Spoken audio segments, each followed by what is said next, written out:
见其死不承认，楚风更是愤怒，抬起手臂对着楚陆阳的脑袋又是一阵大嘴巴子。还真别说，这楚陆阳的灵魂体倒是比楚陆阳的肉身抗打多了。数个耳光之后，他的脑袋竟然完好无损。虽然完好无损，可不代表楚陆阳感受不到痛苦，相反，而现在脸庞阵阵扭曲，脸色极为难堪，说明他也是痛苦不堪。你给我看好了，这封信是不是你写的？楚风说话间，将楚陆阳用本命印记所写出的信函给拿了出来。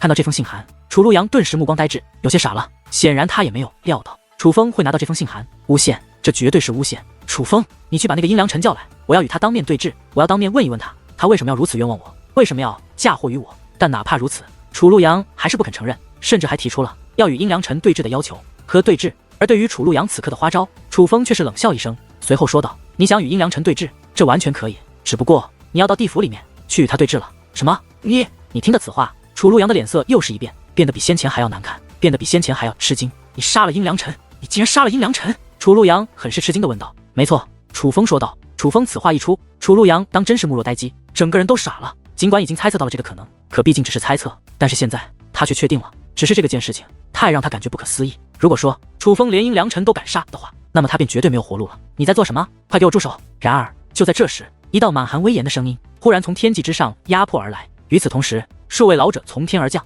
落到了这陆阳阁之中。这些老者全部是落峡谷的人。当日落峡谷与楚陆阳率领大军围剿红蝶会的时候，楚风看到过这些人，而这些人应该都是落峡谷的长老，修为都不弱，基本上都在五祖境。其中一位最强的老者，更是一位6品五祖级的强者。不过令楚风意外的是，宁霜长老竟然也在其中。长老们，救我！快救我呀！见到这些长老，楚陆阳就像是看到了救命稻草，赶忙开口求救：“你给我住手！陆阳阁乃是我落峡谷的附属势力，楚陆阳更是陆阳阁的阁主，你若敢杀他，便是死罪！”为首的那位长老指着楚风怒声喝道：“楚风小友，这是怎么回事？有话好好说啊！”而宁霜长老也是开口询问：“宁霜长老，您自己看吧。”楚风信不过其他人，所以将那封信函直接丢给了宁霜长老。宁霜长老接过信函，便仔细阅读起来，而那些其他长老也都在身后看到了信函中的内容。看到信函中的内容之后，落峡谷的所有长老脸色都是微微变化。楚风，莫非此事已经发生？宁霜长老对楚风问道。宁霜长老，红蝶会总部已经被屠了。楚风说道。楚陆阳，你可真是大胆，竟然连苏长老的话你都不听，你可真是活腻了。宁霜长老勃然大怒，指着楚陆阳便是一阵训斥：“长老大人冤枉，我冤枉啊！我怎么敢不听苏长老的话呢？”楚陆阳继续喊冤：“你还冤枉？这封信函可是有你的本命印记的，难道说别的可以作假，本命印记也可以作假吗？”宁霜长老大喝道：“楚陆阳，你可真是让我们失望！”为首的那位长老也是面露不悦之色，但是他却并没有过多的训斥，而是对楚风说道：“楚风小友，楚陆阳不听苏长老之言，此事我落峡谷自然会处置，一定会还红蝶会一个公道。不必了，事情已经发生了，并且证据确凿，不用诸位长老动手，我楚风今日就要亲手将这楚陆阳就地正法。”楚风说道。住手！那位魏首长老再度怒喝一声，说道：“楚风，这是我落峡谷的家事，就算是楚陆阳犯了错，也应该由我落峡谷亲自处置。这件事情你还是不要参与了，否则以你一个外人的身份，若是杀了楚陆阳，也是掉脑袋的大罪。大罪！我杀一个该杀之人，也有不对。”楚风反问道：“真是冥顽不灵。”为首长老冷哼一声，很是不善地说道：“你若现在放了楚陆阳，把他交给我处置，我就当做什么都没有发生过。可你若要一意孤行，可就休怪我对你不客气了。”听得此话，楚风眉头微皱，他已经意识到了，若是真的将楚陆阳交给落峡谷，楚陆阳未必会死，因为这位为首的长老就已经有了为楚陆阳开脱的嫌疑，恐怕他与楚陆阳的关系不浅，所以绝对不能将楚陆阳交给他。想到这里，楚风眼中闪过了一抹决意，说道：“楚陆阳我必杀之，今日天王老子也救不了他。”楚风此话一落，掌心之中磅礴的武力便涌入了楚陆阳的体内。只听砰的一声巨响，楚陆阳的灵魂体便被轰得粉碎，死的不能再死，真是大胆！见楚风竟然真的杀了楚陆阳，那位为首的长老以及其他长老都是勃然大怒，尤其是为首的长老，此刻更是散发出磅礴的杀意，他竟然要当众斩杀掉楚风。松明长老住手！楚风小友与依依关系不菲，且是一位仙袍界灵师，不能杀呀！见状，宁霜长老赶忙拦在众位长老之前，为楚风开口求情：“滚开！我乃落峡谷执法长老，眼中只有我落峡谷的律法，我管这楚风他是什么身份，只要是触发我落峡谷律法者，我皆杀之。”那叫做松明的长老一把便将宁霜长老推开，说话间便要继续对楚风出手：“我倒要看看谁敢杀我！”而就在这时，楚风却是将手高举，将一块令牌亮了出来。而看到这块令牌之后，无论是那位为首的松明长老，还是其他想要对付楚风的长老，全都愣在了那里。免死令！震惊之余，有人脱口而出，说出了这样一句话。而看到楚风手中的令牌，宁霜长老也总算是松了一口气，因为楚风手中这块令牌乃是当日徐依依赠送楚风的，这的确是一块免死令。有这块令牌在手，不管楚风犯了什么样的罪过，落峡谷的大人都不得斩杀楚风，否则就是不给徐依依的师尊面子。除非是落峡谷的谷主和徐一的师尊，否则没有人有权利杀楚风。所以，在场的这些所谓执法长老，也显然都不具备斩杀楚风的权利与资格。看来我今日是死不了了。看着那些长老像是吃了屎一样的表情，楚风的嘴角也是掀起了一抹冷笑。而听楚风这样一说，那位松明长老更是气得咬牙切齿，甚至距离明明隔得很远，但楚风都能够听到他咬牙切齿的声音。若是没事，那我便先走了。楚风说话之间便想要离开，给我站住！那位松明长老大喝一声。与此同时，他那6品五祖的威压更是铺天盖地的席卷而来，顿时将这方天地封锁，将楚风束缚在了其中。你想做什么？楚风冷声问道。做什么？你杀了楚陆阳，我本该将你斩杀，但念你有苏长老的免死令在手，看在苏长老的面子上，我暂且放你一马。但我今日不杀你，不代表放过你，我要将你带回落峡谷，将你交由执法总长老大人和谷主大人处置。男人啊，将此子给我抓起来！松明长老友再度喝道。而他此话一落，那些落峡谷的长老便飞掠而来，用特殊的绳索将楚风严严实实的捆绑起来。此等情况之下，楚风自然是不想束手就擒。可是那位松明长老的实力，在6品五祖，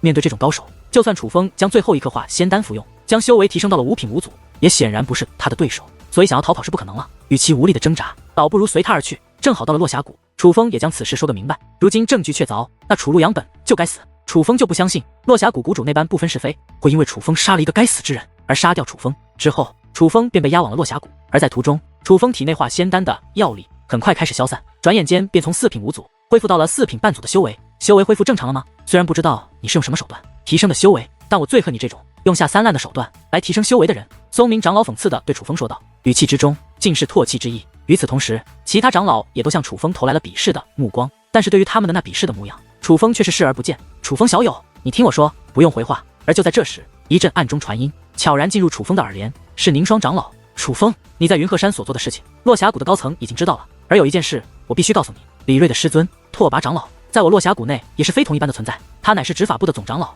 而这些人全部是执法部的人，所以简单的说，他们都是李锐师尊的手下，并且现在徐一的师尊苏长老正在闭关。若是李锐的师尊非要对付你的话，怕是没有人能够为你说话和求情。宁霜长老暗中传音道。听到这里，楚风也是眉头微皱。当日洛阳阁与红蝶会不得再为敌，若敢为敌，便灭掉他们的言论，乃是徐一的师尊苏景睿所说，但是他也只是口头说了而已，没有下达任何的指令，除非他作证告诉所有人他的确说过那番话，否则其他人是很难替楚风作证的。而若是苏长老不出面作证的话，那么就算楚风能够证明楚陆阳暗中指使良辰山庄灭掉了红蝶会的总部，怕是陆阳阁也得不到什么罪名。毕竟陆阳阁是落峡谷的附属势力，而红蝶会却不是，所以就算楚陆阳灭掉了红蝶会又能如何？但是楚风却的确斩杀了楚陆阳。如果说落峡谷的执法部真要对付楚风，那么楚风现在的情况还真是不太妙。不过楚风小友，现在唯一的好消息就是你是一位仙袍界灵师，我们谷主大人是一位惜才之人，只要你好好解释，此事倒是还有缓和的余地。而只要等到苏长老一出关，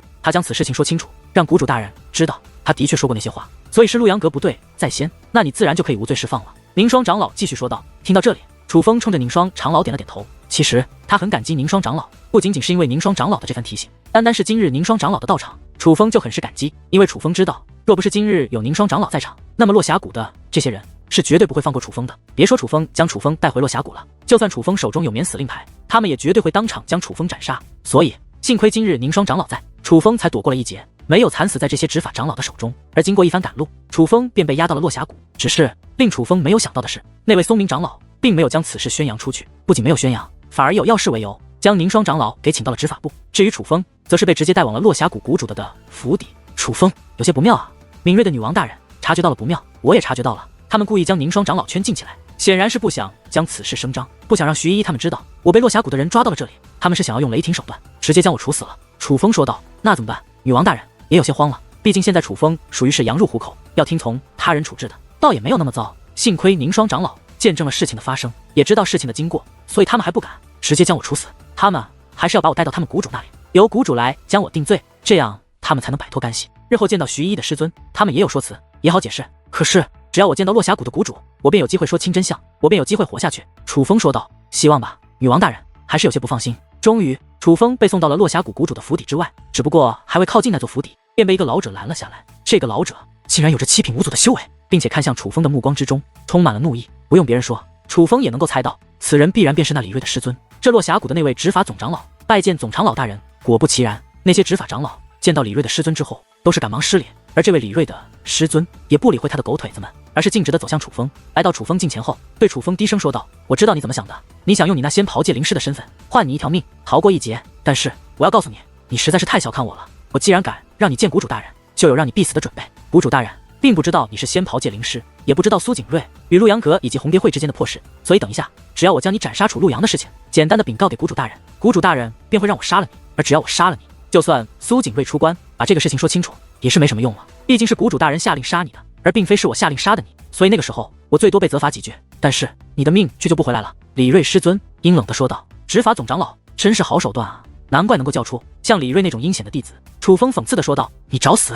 听得此话，李锐师尊大怒，一张苍老有力的大手直接掐住了楚风的脖子。此刻，楚风只感觉自己快要窒息，就连身体都要爆炸。对方毕竟是7品无祖，这个实力当真是极强，有着意念之间便抹杀楚风的实力。但哪怕如此，楚风却依然临危不惧，说道：“怎么，执法总长老，你是为弟子报仇心切，准备现在就杀了我？不准备让我见谷主大人了？见你自然要见。”李锐的师尊松开了掐住楚风脖子的手，说道：“不过我会让你在见谷主大人之前，便感受到真正的绝望。”李锐的师尊说话之间，取出一颗丹药，对楚风说道：“你是仙袍界灵师，应该知道这是什么丹药吧？你服用此丹之后，便会变成一个哑巴，连话都说不出来，就连结界之力也会被封锁，无法释放到体外。到了那个时候，任由我说什么，你都只能认罪。你想证明你是仙袍界灵师，好借助谷主惜才之心逃过一劫，何门都没有！你这个卑鄙无耻的小人！你……”这一刻，楚风顿时大怒。然而，楚风话还没有说完，李锐的师尊便掐住楚风的嘴巴，将那颗丹药强行塞入了楚风的口中。而下一刻，楚风只感觉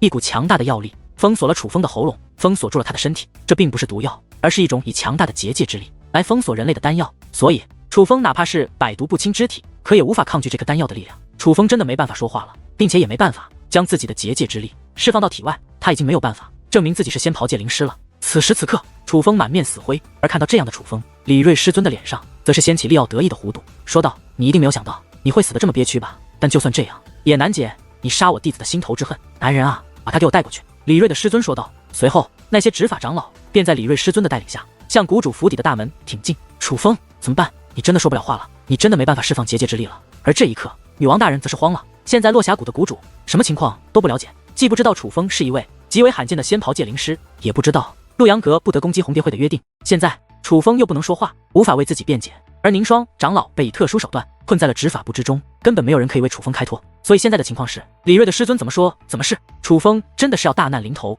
必死无疑了。这颗丹药的确是厉害，我若还是黄袍界灵师，还真是拿这颗丹药毫无办法。但是现在我乃是仙袍界灵师，解开这颗丹药的把握我还是有的。楚风说道。那要多久能解开？淡淡焦急地问道。他怕时间太久来不及，放心，要不了多久。楚风自信满满的说道。虽然那丹药的力量可以阻拦楚风的结界之力释放到体外，但是却无法阻拦楚风在体内施展结界之力。此刻，楚风表面上依旧是面如死灰，一副绝望的模样，可是暗中却已然开始催动结界之力，在体内破解那颗丹药的药力。而与此同时，楚风也是被李锐的师尊以及众位执法长老带到了落峡谷谷主的府邸门前。来到门前之后，楚风便被强行按跪在了地上。与此同时，李锐的师尊以及众位执法长老也是纷纷跪在了大殿之外，属下拓跋上水求见谷主大人。李锐师尊恭敬地说道。而此话过了没有多久，那大殿的大门便缓缓打开，顺着大门，楚风能够看见一位中年模样的男子正坐在大殿的首位之上。他的长得很是英俊，有着年轻的面容，但是他却气度不凡，那种活了几千年的气息，楚风依然能够感受到，这不是他那年轻的面容便能够隐藏的。而他的身体四周更是萦绕着如徐依依师尊一样的霞光，这乃是异象。显然，这位就是落峡谷的谷主了。拓跋长老，这个时候来我这里是有什么要紧事吗？落峡谷谷主问道。拓跋长老，这个年轻人是谁？忽然，落峡谷谷主将目光投向了楚风，回谷主大人，此人名叫楚风，斩杀了陆阳阁的阁主楚陆阳，属下想请谷主大人为其定罪。李锐的师尊说道。什么？楚陆阳被杀了？得知楚陆阳已死，落峡谷的谷主的目光微微变化，随后狐疑地问道：你是说楚陆阳是被这个年轻人杀的？回谷主大人，正是被此子所杀。李锐师尊回道。可是他这个修为怎么可能具备斩杀楚陆阳的实力？落峡谷谷主面露不解之色，回谷主大人，此子是用卑鄙手段杀害的楚陆阳。李锐师尊说道。听得此话，楚风恨不得一大口吐沫吐在李锐师尊的脸上，心想这个老家伙还真是什么都敢说，竟然开始往楚风的头上扣卑鄙的帽子。你真的杀了楚陆阳？落峡谷谷主对楚风问道。他不仅是问问这么简单，他还在观察着楚风，是想看看李锐的师尊有没有用特殊的武力手段强行的限制楚风。如果说李锐的师尊真的用了什么武力手段，那么这位落峡谷谷主自然一眼就看得出来。但是这也是李锐师尊的聪明之处，他似乎对这位谷主很了解，知道这位谷主会观察楚风，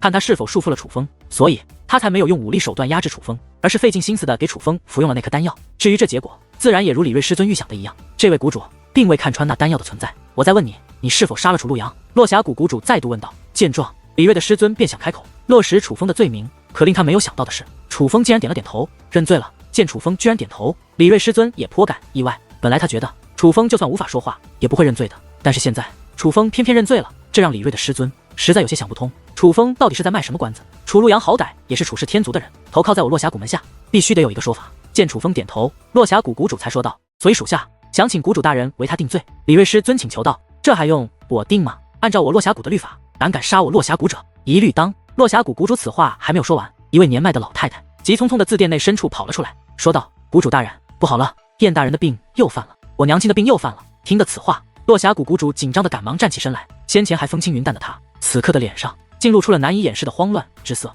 由此可以看得出来，这位落霞谷谷主倒也是一个孝子，否则不会在得知其母亲病了后便如此慌乱。拓跋长老，我命你去请仙袍界灵师，可有请到？落霞谷谷主对李锐师尊问道。谷主大人，这个仙袍界灵师实在是太难请了，属下无能，目前还未能请到。李锐的师尊满面愧疚的说道，但却没人注意到，他说这话的时候，却在暗中偷偷看了楚风一眼，而楚风注意到了他的目光，从他的目光中，楚风看到了阴冷的笑意，他是在得意。毕竟现在楚风也看出来了，先不说落霞谷谷主本就惜才，他现在为了替其母亲治病，本就急需一位仙袍界灵师。这种情况下，若是让谷主大人知道楚风其实就是一位仙袍界灵师，楚风一定会得救。可是楚风却偏偏没有办法开口，只能眼睁睁的看着这个得以活命的机会流逝而去，自己却根本没办法抓住，所以李锐的师尊才得意，在为自己的机智而感到得意。请，再去给我请，无论如何也要请到。落霞谷谷主说完此话，便跟随那位老太太向殿内深处行去，显然他的母亲就在殿内深处。属下大人，那此子该如何处置？李锐师尊赶忙追问道。还用问？杀！给我杀了！落霞谷谷主大喝道。遵命。此刻李锐师尊的脸上再度浮现出了极为得意的笑容。谷主大人，你想为你母亲医病，也许在下能够效劳。然而就在这时，楚风却是忽然开口说话，而楚风这一开口说话，李锐师尊顿时脸色大变，吓得脸都绿了。他实在是想不通，楚风明明已经服用了那颗丹药，怎么还可能说话？他明明听说那颗丹药就算是寻常的重温级仙袍界灵师也根本无法解开的，而楚风刚刚成为仙袍界灵师，而且还是重温级，无论如何也应该是解不开的才对啊！到底是怎么回事？他是怎么说话的？你说什么？你能为我母亲治病？而此刻落霞谷谷主也是将凌厉的目光投向了楚风，楚风在这位谷主的目光之中感受到了杀意。很显然，这位谷主并不相信楚风有能力为他的母亲治病，所他的第一想法就觉得楚风是在欺骗他，而现在他正在为他母亲的病情感到烦心，心情极为不好，所以他是无法容忍有人在这种事情上欺骗他的。谷主大人，不要听此子胡言乱语，他怎么可能为燕大人治病？此刻李锐慌了，赶忙向楚风走来，与此同时想要动用自己磅礴的武力，强制的楚风束缚起来，避免楚风再胡言乱语。然而就在这时，楚风的体内忽然散发出磅礴的结界之力，那是仙级结界之力，此刻不仅围绕着楚风，更是为楚风所用。在这仙级结界之力的衬托下，楚风整个人的气质都是变得完全不同，就像是的道高人一样。谷主大人，可认得这个？楚风大问道。该死！看到楚风竟然将仙级结界之力散发而出，李锐的师尊更加慌了，汹涌的威压释放而出，便要强行将楚风的结界之力给打压回去。住手！然而就在这时，落霞谷谷主却是突然怒喝一声，此声怒喝一出，一股磅礴的威压也是随之席卷而来，不仅硬生生的将李锐师尊的威压给震散开来，甚至还将李锐的师尊给震退数步，险些没有栽倒在地。拓跋上水，你怎么办的事？落霞谷谷主指着李锐的师尊，愤怒的呵斥道。眼见着谷主怒了，李锐的师尊赶忙跪倒在地，说道：谷主大人，属下不知哪里做的不对，哪里做的不对？我叫你去请仙袍界灵师为我母亲医病，结果请了那么久，你都请不到。若是真的请不到也就算了，可是现在明明就有一位仙袍界灵师站在你的面前，你为何不告诉我你到底居心何在？落霞谷谷主恶狠狠地盯着李锐师尊，这位谷主大人是真的怒了。谷主大人请息怒，属下真的不知道这个楚风竟是一位仙袍界灵师。李锐师尊赶忙跪地解释，不知道。落霞谷谷主面露狐疑之色，回谷主大人，属下不敢欺骗您，属下是真的不知道。李锐师尊继续解释道，不知道。执法总长老，你是真的不知道我是仙袍界灵师吗？如果你不知道我是仙袍界灵师，为什么要给我服用那种可以不让我说话并且封锁住我结界之力的丹药？难道你不是因为害怕谷主大人知道我是仙袍界灵师吗？楚风对李锐师尊问道，言辞凌厉，直捅要害。什么？你居然还给他服用封锁结界之力，甚至没办法说话的丹药？听得此话，落霞谷谷主颇感吃惊。谷主大人，您不要听他胡言乱语，我根本没有给他服用什么丹药。李锐师尊赶忙解释，你先闭嘴。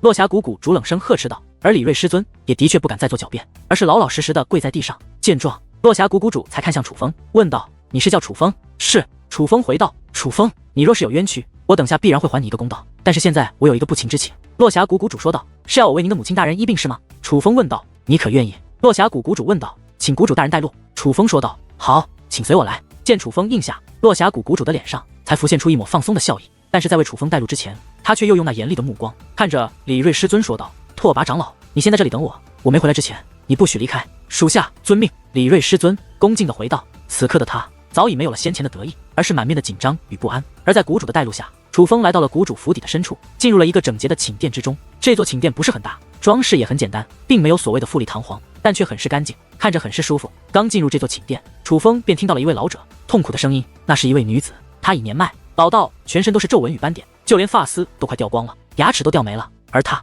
此刻正在被病痛折磨着，陷入昏迷，躺在床铺之上，无意识地发出痛苦的声音。不用介绍，楚风就已经猜到这位老者一定就是落霞谷谷主的母亲。只是令楚风颇感意外的是，落霞谷谷主的母亲修为不是很强，相反，她的修为很弱，竟然只是一位武帝，并且只是一位一品武帝。这个修为在百炼凡界来说，当真是极弱。不过这不是楚风关注的重点，楚风关注的重点乃是这位老者的病情。见到他之后，楚风也不待落霞谷谷主开口，楚风便走上前去，开始为其母亲稳定病情。而正所谓行家一出手便知有没有，楚风这一出手，顿时就让落霞谷谷主目光变化，之前有的所有疑虑，甚至隐藏的戒备，便在此刻打消了大半。因为在楚风出手之后，落霞谷谷主母亲的脸上不仅失去了先前的痛苦之色，气色也随之变得平和，甚至当楚风停手之际，落霞谷谷主的母亲脸上竟是红光满面，尽管没有醒来，但却陷入了熟睡，是很香的那种熟睡。而这一切不过只是半个时辰之内的事情而已。这位少侠好厉害的医术！此刻那位服侍落霞谷谷主母亲的老太太一脸的高兴，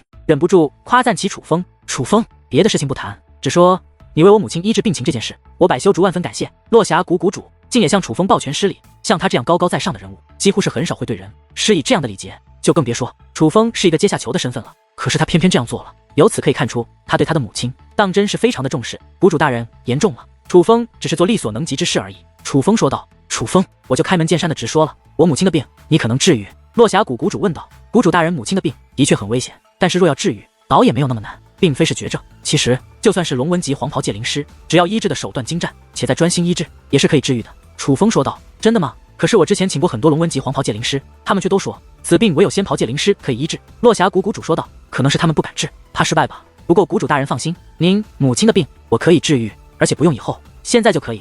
楚风说道。现在就可以？你是当真的吗？落霞谷谷主有些不敢相信。准确来说，是必须现在就医治，因为若是继续拖下去，你母亲的病恐怕会危及生命。楚风说道。危及生命？落霞谷谷主眉头微微一皱，难道谷主大人不清楚你母亲的病情已经很危险吗？楚风问道。在楚风看来，这位谷主大人应该很清楚他母亲的病已经非常严重，否则不会那么急切的想要请到仙袍界灵师。楚风，只要你能帮我母亲医治好病情，就算你真的杀了楚陆阳，我也可以当做什么都没有发生过，而且我还另有赏赐，你有什么条件都可以提出来。落霞谷谷主说道。果不其然，就如楚风所料，他是知道他母亲的病已经很严重了的，否则不会不去质疑楚风，反而还直接提出了要给予楚风的好处。楚陆阳的事情我们可以再说，现在是医治谷主大人母亲的病情要紧，只不过因为你母亲的病情实在是有些特殊，所以特殊的病情需要特殊的医治方法，这需要谷主大人配合。楚风说道。怎么配合？但说无妨。落霞谷谷主说道。我需要谷主大人的血液，用您的血液为你母亲彻底换血。楚风说道。没问题。落霞谷谷主毫不犹豫的便应下。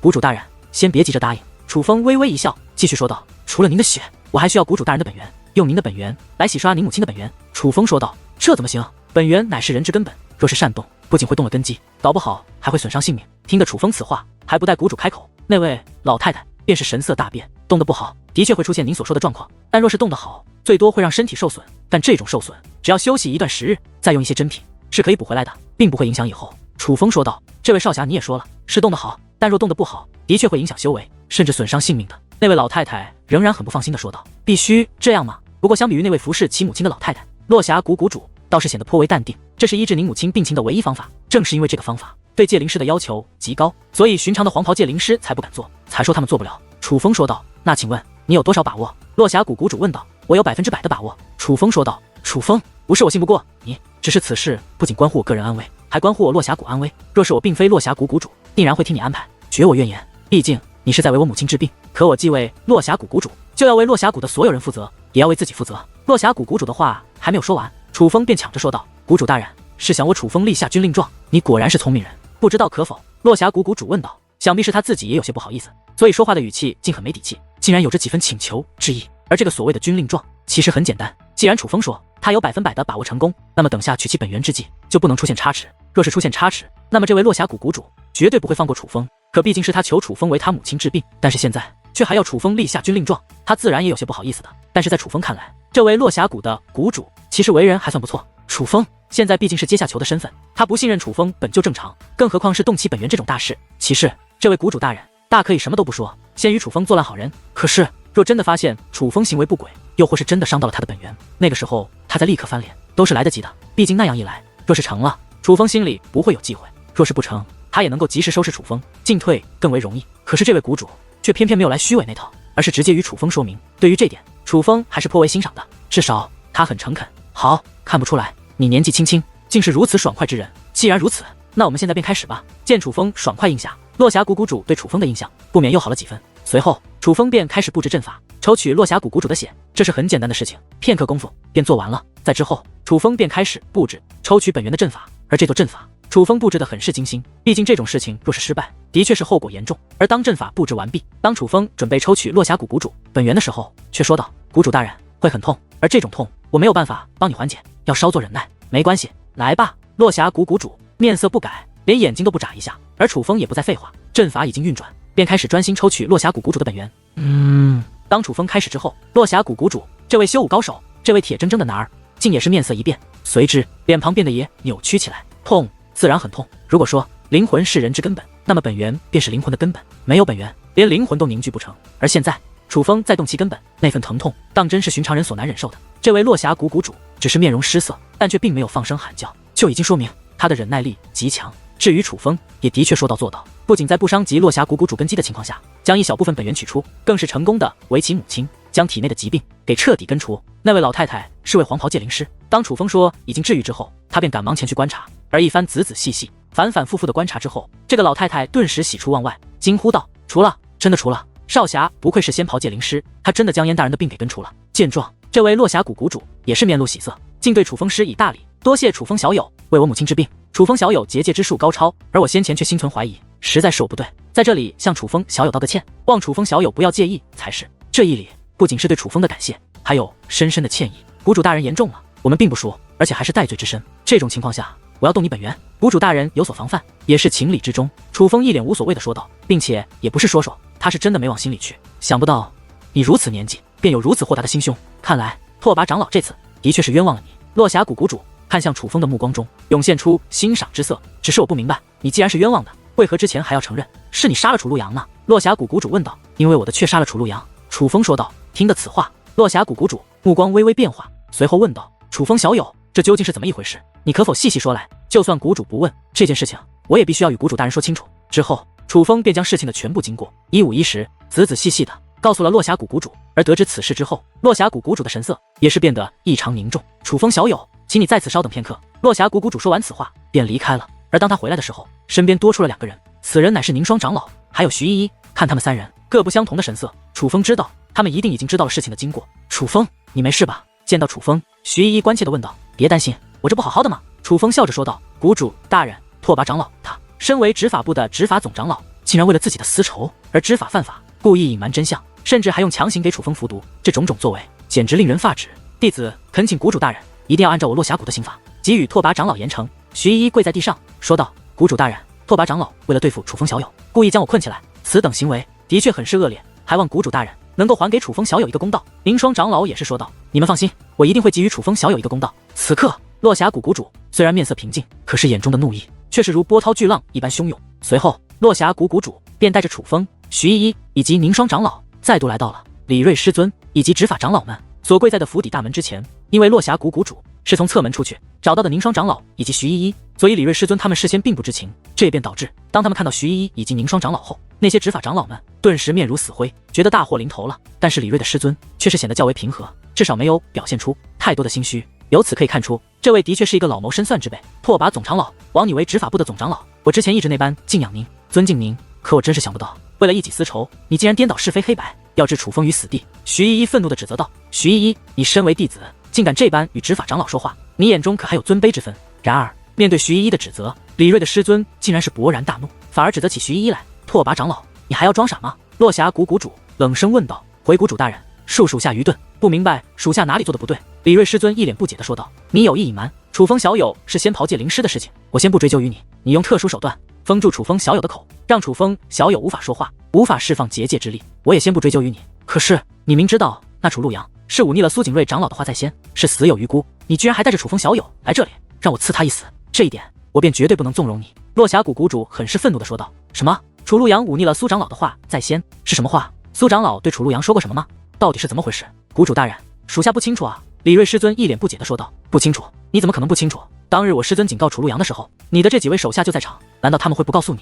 徐依依指着那几位执法长老说道。什么？居然有这种事情？你们为何不告诉我？李锐的师尊一脸愤怒的对他的那几位手下怒声呵斥起来，就好像他真的不知道这些事情一样。回长老大人，我们真的不知道啊。然而对于李锐师尊的质问，那些执法长老竟然连连摇头，并且他们还一脸不解地对徐依依问道。依依，苏长老对楚陆阳说过什么？我怎么不知道？你都把我们说糊涂了，你们居然装糊涂！见对方死不承认，徐依依顿时气得小脸通红，连身体都随之颤抖。不是装糊涂，我们是真的不清楚。依依，有些话你可不要乱说啊。那几位执法长老一脸无辜地说道。好，很好，看来你们早就私下通了气，要来一个死不承认了。而就在这时，落霞谷谷主则是笑了起来，只不过他的笑容很冷，冷到那几位执法长老皆是心中一凛，神情一变，慌了。但尽管心中已慌，他们依然没有改口。可以看得出来，在此之前他们就已经与李锐师尊决定死不承认了。虽然这个方法很蠢，可却是他们眼下唯一的机会。死不承认还有喘息的机会，但若是现在就承认，只怕会受到很重的责罚。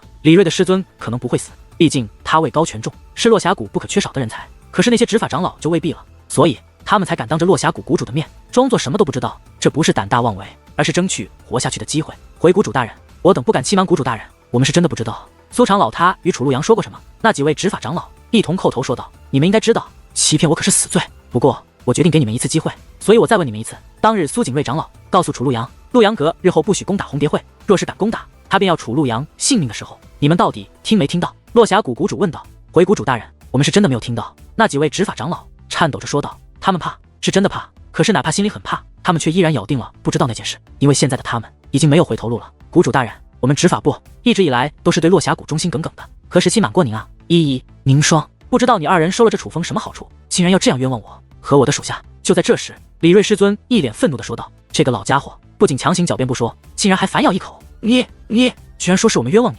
听得此话，徐依依更是气得不行，于是看向落霞谷谷主说道。谷主大人，请您做主。谷主大人，请您做主。而李锐师尊以及执法部的长老们竟然也开此口。好了，事情的经过到底如何，待苏景睿长老出关，自然便清楚你们到底是谁欺骗了我，那个时候我便会知晓，而欺骗我的人我绝不轻饶。落霞谷谷主怒喝道。不过就算你们真的不知道，苏景睿长老曾提醒过楚陆阳不许对红蝶会出手的这件事，可你们隐瞒楚风小友是仙袍界灵师的事情，这却是事实。你们用特殊手段封住楚风小友的口，让他无法说话，间接的承认你们为他加持的罪行，也是事实。落霞谷谷主说道。谷主大人，冤枉啊！我并不知道楚风他是仙袍界灵师，更是没有用什么特殊手段让他无法说话。李锐的师尊依然死不承认，还敢不承认？然而此刻落霞谷谷主大袖一挥，便直接将李锐的师尊给扇倒在地上滚了数圈之后，才稳住身形。而此刻的他竟已是七孔流血，脸色苍白，气息卑微，身负重伤。怒了！这位落霞谷的谷主当真是怒了，否则不会对李锐师尊下如此重的手。虽然已将其重创，但谷主大人显然还不解气，而是指着李锐师尊说道。人证在此，证据确凿，却还敢抵赖，拓跋上水，你是当真以为我不敢杀你？而此刻的李锐师尊明明已经身负重创，却赶忙爬起身来，跪在地上，叩着头，但却连话都不敢再说，唯有苍老的身体在颤抖着。我告诉你们，今日发生的事情非常恶劣，尤其你们乃是执法部的长老，那这件事便更加的恶劣。现在我先留你们一条狗命，待苏景睿长老出关之后，我再好好收拾你们，都给我滚回执法部闭门思过，没我的命令，任何地方也不许去，否则格杀勿论。落霞谷谷主怒喝道。属下告退。李锐的师尊以及执法部的众位长老战战兢兢地离去。此刻徐依依以及宁霜长老的脸上都布满了惊讶之色，他们身为落霞谷的人都很清楚，落霞谷谷主与李锐的师尊关系不浅，本来他们都没想过落霞谷谷主真的会为了楚风而严惩李锐师尊，只觉得小事惩戒就不错了。可是现在他们发现他们错了，他们这位谷主大人不仅当众打了李锐的师尊，并且还打得那么狠，这可真是让超乎了他们的预料。楚风小友，你请放心，待苏景睿长老出关之后，我一定会严惩他们。落霞谷谷主面带歉意地对楚风说道。谷主大人客气了。楚风笑着回应。楚风小友，这并非客气，而是我不能让你白受委屈，所以我一定要还你一个公道。落峡谷谷主拍着胸脯保证。而听落峡谷谷主说出此话，那徐依依与宁霜长老则是更加的吃惊了。毕竟以落峡谷谷主的身份，完全没必要对楚风这样的小辈这般客气才是。但是后来，当落峡谷谷主将楚风请入殿内，命人准备厚礼来感谢楚风之后，徐依依与宁霜长老则是更加吃惊了。但转念一想，他们似乎又明白了。毕竟楚风不是寻常的小辈，楚风可是一位仙袍界灵师啊！当日在云鹤山，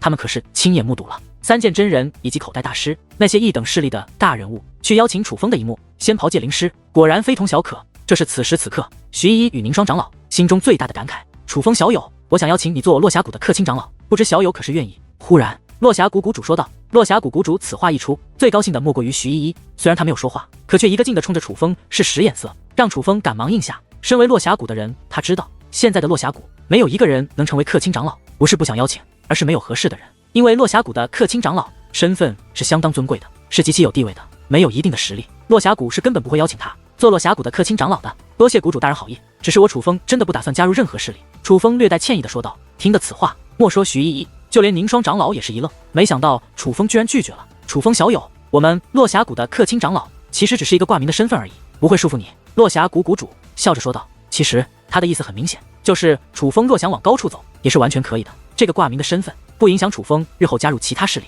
楚风，你就答应了吧。要知道我落峡谷的客卿长老不仅无拘无束，且身份非常高贵。这么说吧，你若是做了我落峡谷的客卿长老，那么你的身份和地位是比寻常的当家长老还要高的。就算宁霜长老的身份和地位都远不如你，并且我落峡谷虽然是二等势力，可是我们谷主大人与我师尊可都是8品无祖级的强者，在二等势力中，我们落峡谷的实力绝对是顶尖的。继续发展下去，我们落峡谷多年以后也是有机会成为一等势力的。就算那结界四皇日后想找你麻烦，我落峡谷也可以为你撑腰。就在此时，徐依依的传音落入楚风耳中，这个丫头急了，她非常迫切的想让楚风成为落峡谷的客卿长老。可哪怕如此，楚风依然果断的摇了摇头，对落峡谷谷主说道：谷主大人，我楚风真的不打算加入任何势力，他是真的不打算加入任何势力，否则当初也不会拒绝刘成坤。现在刘成坤死了，在楚风心里多少有些愧疚，所以他就更不会答应其他势力的邀请了。哪怕现在的楚风的确已经得罪了一些人，需要找一些强大的势力做靠山，可是楚风依然不会答应。先不说这是他来到百炼凡界之前就做好的决定，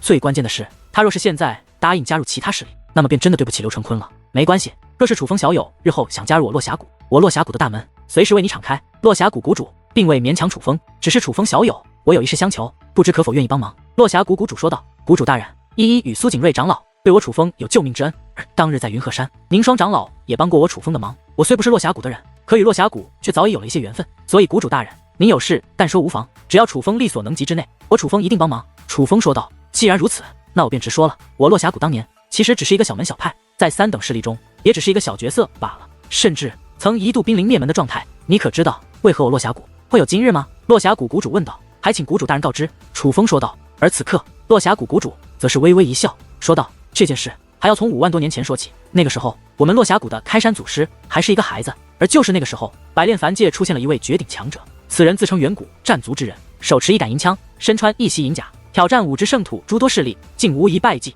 当时的他可以算得上是百炼凡界辈当之无愧的第一高手。落峡谷谷主说道。我知道，此人手持银枪，身穿银甲，自称来自远古战族，名为战海川。我听说这战海川乃是百炼凡界近5万年来最有名气的一位存在，他简直是一个传奇。可是当他成名没有多久便消失了，从此再也没有过他的踪迹和消息。徐依依抢着说道。的确消失了很久，在他消失之后，所有人都猜测他可能是离开了百炼凡界，但事实并非如此。在我落峡谷第2代谷主继位没多久，那位曾站在百炼凡界巅峰的强者战海川大人他又出现了，并且因缘际会之下，战海川大人还与我落峡谷的第2代谷主大人成为了朋友。战海川大人赠予了我落峡谷诸多法宝，甚至传授了第2代谷主大人培养弟子、挑选精英的方法。不瞒你说，就连我落峡谷这镇谷的玄功落霞玄功，也并非是开山祖师所创，乃是那位战海川大人留下的。战海川大人觉得我们落峡谷这个名字不错，而他刚好有一本特殊的玄功，只要修炼大成，会有异象，宛如落霞萦绕身边，与我落峡谷很配，所以我落峡谷能有今日盛世，全是拜战海川大人所赐。落峡谷谷主说道。谷主大人，这是真的吗？为什么我之前从未听说过呢？徐一惊讶地张大了小嘴，一双美眸之中闪烁着震撼的目光。毕竟战海川威名太盛，这是一件非同小可的事情，甚至此刻就连宁霜长老也是目露吃惊之容。看来这件事情并不是落峡谷的所有人都知道的。战海川大人说过，这件事情最好保密，除了历代谷主以及必须情况下，最好不要告诉任何人。但是今日我有求于楚风小友，自然要以诚相待，所以才将此事说出。落霞谷谷主说道：“楚风，你好大的面子！这件事情我们之前都是不知道的，恐怕连我师尊都不知道。今日能够知道，全是托了你的福啊！”徐依依很是兴奋地说道：“这件事现在知道的当真不多了，的确只有我们几个，所以一定要保密。”落霞谷谷主提醒道：“遵命。”徐依依与宁霜长老一同说道：“但还望楚风小友为我落霞谷守住此秘密。”落霞谷谷主也是对楚风说道，只是语气很是客气：“谷主大人放心，这件事情我绝对不会向任何人再泄露半个字。”楚风说道：“我相信楚风小友，若是不相信，我便不会说了。”落霞谷谷主笑着说道：“其实他对楚风如此看重，楚风是仙袍界灵师只是一方面，最重要的还是因为楚风治了他母亲的病，救了他母亲的命。谷主大人，那后来呢？”楚风追问道。他知道这件事情还并未结束。其实当第二代谷主大人结识战海川大人之际，战海川大人已是年迈，寿命将要终结。战海川大人说，他一生孤傲，不愿相信任何人，这一生一世都没有一个朋友。若是他死了，只会有无数人惦记他的遗产，难逃被挖坟掘墓的境地。但是这些他都不在乎，毕竟人死了，什么都没了，就算一生积累被夺，又能如何？战海川大人只希望在他死后，每一年都有人可以到他坟前祭拜一下他。落霞谷谷主说道：“那样的绝顶强者，虽然被人仰望了一生，可却也注定是孤独的一生。可能之前并不会影响他，可是将死之时，定然是改变了心境。我若没有猜错，落霞谷的第二代谷主大人，应该就是被战海川选中，每年到他坟前祭拜他的人吧？”楚风说道。楚风小友真是好判断力。落霞谷谷主说道。见落霞谷谷主居然确定楚风的猜测，徐依依看向楚风的目光顿时全是小星星，那叫一个崇拜。莫说是他，就连宁霜长老看向楚风的目光也尽是敬佩之色，因为他只顾着专心的听，真的没有想那么多。而楚风在听的同时，便能够思考到这些，这种思维当真不是寻常人所具备的。难道那战海川大人的目的就在落霞谷之内？楚风再度问道。的确。落霞谷谷主又点了点头，且继续说道：“自那之后，我落霞谷历代谷主每年都会到战海川大人的墓地前去祭拜，并且按照第二代谷主大人的吩咐，我们每年至少祭拜3次。但是就在第6代谷主大人在位的时候，一件奇怪的事情发生了，战海川大人的墓地不见了。”落霞谷谷主说道。不见了。听得此话，徐依依与宁霜长老皆是大吃一惊。楚风虽然表现得颇为平静，可是眼中也涌现出了意外之色。那墓地建在何处？莫非是被人发现给盗了？楚风问道。那墓地就建在我落霞谷的禁地之中，除了我落霞谷的历代谷主，没人知道此事，也没有人有进入禁地的权利，并且战海川大人曾设下多个守护阵法，若只是祭拜，倒也安然无恙，但若是想对他的目的图谋不轨，定会触发那些守护阵法。战海川大人留下的守护阵法非同小可，若是触发，我落霞谷的禁地都扛不住。但我落霞谷的禁地如今尚在，便说明并未有人触发过那些守护阵法。落霞谷谷主说道。可是，一座墓地怎么会好端端的不见了？楚风问道。据第6代谷主大人所说，在他祭拜之前，就隐约间发现不对，所以第6代谷主大人断定那墓地还在禁地之内，只是因为那位强者的墓地太过利奥的，很有可能是因为某种变故而消失了。但是墓地消失，我们便没有办法祭拜，所以我请楚风小友帮忙，看看能否将那墓地找出来。落霞谷谷主说道。会消失的墓地的确非同凡响，那墓地应该是那位战海川大人亲自所布置吧？楚风问道。的确是战海川大人亲自布置。落霞谷谷主点头说道。此事定有蹊跷。楚风陷入为难，因为一座墓地不会平白无故消失。楚风隐约觉得，若要寻找，可能会有危险。楚风，一个墓地好端端的怎么会消失？要么就是被人盗了，要么就是那个自称所谓远古战族的战海川并不相信落霞谷的人，所以在他的墓地上布置了某种机关，只要落霞谷的人心存不轨，想要打开他的墓地，想要夺得他的遗产，那墓地就会消失。所以这件事情你还是不要答应了，最好是不管为好。就在此刻，淡淡的声音响起。话虽如此，但落霞谷的却待我不薄。楚风此刻看了徐依依一眼，他不会忘记当日若不是徐依依求情，楚风与红蝶会都会灭亡，而若不是徐依依赠送了他那块免死令牌，当日在陆阳阁，楚风也会被那些执法长老直接斩杀。徐依依等于救了楚风2次，这个恩情楚风铭记于心。而且楚风觉得这落霞谷谷主也不像是一个坏人，单单是他对其母亲的那份孝心，楚风就很欣赏，所以楚风还是很想帮他们的。可楚风也觉得淡淡的话并不是没有道理，若是真的是那位的目的，因为落霞谷的第6代谷主心怀不轨，才故意隐藏起来，那楚风若是将其寻找出来，倒是有些助纣为虐的味道。不过楚风虽然信不过第6代谷主，但是对于现在这位谷主还是多少有着几分信任的。于是楚风对这位谷主说道：“谷主大人，你确定那位强者的目的消失与你落霞谷无关？”楚风小友，我明白你的意思，其实你这样想也很正常，但是不瞒你说，第6代谷主大人正是在下的师尊，所以对于其他几位大人，我的确不敢担保，但是我的师尊，我却敢担保，以他的为人，绝对不会贪恋战海川大人所留下的宝藏，更不会打那墓地的主意。事实上，第6代谷主大人，也就是我的师尊，他老人家正是因为这件事，一直心存内疚，郁郁寡欢，觉得对不起第2代谷主大人，更对不起战海川大人，所以我的师尊他才活了短短5000年的寿龄，便去世了。楚风小友，我师尊临死之前的遗愿，就是希望我能够找回战海川大人的墓地。这么多年来，我一直想办法结交一位仙袍界灵师，可是那些仙袍界灵师实在太过势利，老实说，没有一个我信得过的。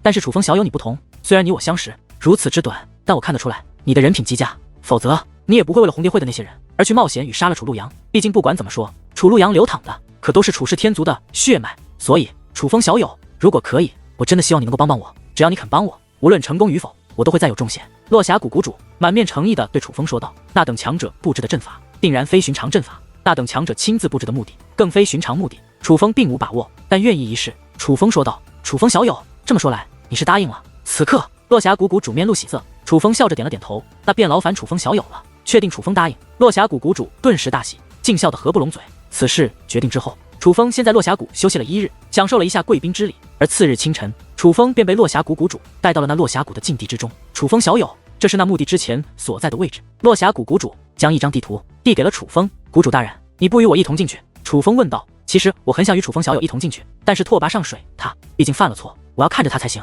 而这虽然是禁地，但其中并没有什么危险，所以楚风小友倒是可以放心。而这段期间，我会下令不许关闭这禁地，所以你随时可以出入这里。若是发现什么不对，你也随时可以出来，我会命宁双长老在这里守候。有什么事情，你与他说便可以了。落霞谷谷主说道。谷主大人，我能否陪同楚风进去？徐依依请命。嗨嗨！而徐依依此话刚一说出，宁双长老便赶忙咳嗽了几声，说道：“依依，不要忘记，这里可是禁地，是只有谷主大人才能进入的地方。”我知道啊。可是徐依依面露纠结之色，她不是不知道禁地的规矩，只是她很想陪楚风进去。依依，你还是在这里等我吧。楚风笑着说道。他之所以不让徐依依进去，是因为楚风知道，若要寻找那目的，很可能会遭遇一些危险。就算那是结界之术方面的危险，可楚风最多只能自保。他是怕徐依依进去会遭遇不测。那好吧，见楚风都开口了，徐依依只好有些不情愿的点了点头。楚风小友，那便有劳你了。落霞谷谷主对楚风抱拳说道。楚风定会尽力而为。楚风也是向落霞谷谷主抱了抱拳，随后楚风便孤身一人踏入了那禁地之中。这个禁地很大，绝对是自成一体的空间，